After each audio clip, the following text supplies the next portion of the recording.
Jeremy, congratulations on being recognised as the Inspired Leader of 2015 by the Performance Theatre.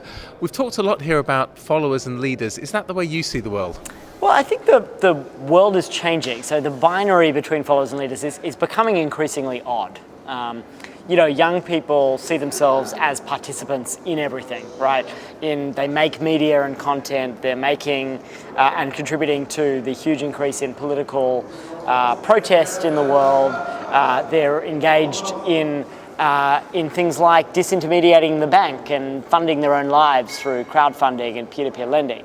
So within that context, people don't really see themselves in that clear delineation. And in fact, many of the sort of new bottom-up models, what we call new power models that are emerging, don't really have those delineations in the same way. You have people who are exercising, no doubt, strategy, who are playing coordination roles, but in, say, a movement like the Black Lives Matter movement in the US, you actually see many leaders. You don't see one kind of heroic figure who's there to dispense inspiration to the followers, and we don't then evaluate the leader based on that. Really what we do now, I think, is the new leadership capability is how well you can steward the crowd, how well you can really manage one of these bases, rather than, you're the leader and they're the followers. So with that in mind, climate change has been one of the big issues that we've discussed here the last couple of days. What's your message for the performance theatre community on how we can really mobilise and activate around climate change? Well, I think we have to move beyond the comfortable. And so I think there were great discussions about climate, but I'm not sure that there was always a delineation between what felt safe, our commitment to sustainability, the need to address climate, and the sort of moments at which that becomes a bit more uncomfortable. And so specifically, I think that we need the wonderful members of this community to kind of use their voice more loudly, more clearly, more bravely on climate. This is a critical year. We're less than 6 months away from the Paris COP, and the voices of businesses, the hundreds of thousands of employees, the millions, in some cases billions of consumers represented by the people here at the Performance Theatre, we need them to really step up, because those voices are going to be very, very clear signals in the coming months. And so I feel like there's a lot of encouraging words. I think it's easy for people to sign up to principles. It's easy to have people sign up to communiques. The question is, how are they using their political voice? Is there an alignment between the rhetoric and the lobbying, for example? Is there an alignment between the rhetoric and the core business? And how do we get that closer?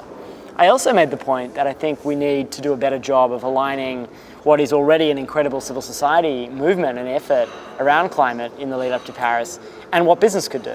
And if we could get that integration tighter, and if we could really coordinate at some of the big moments, we could send a really strong signal that we need a more ambitious deal than decarbonisation this century, it's great that we're now talking about a world that has net zero emissions. That's wonderful.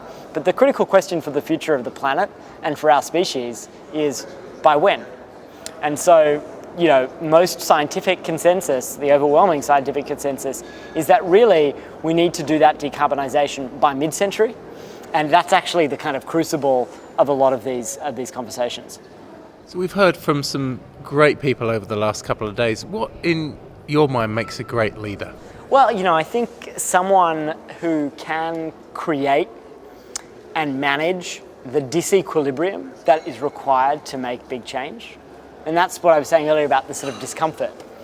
If there's no discomfort, there's probably not a lot of adaptive change.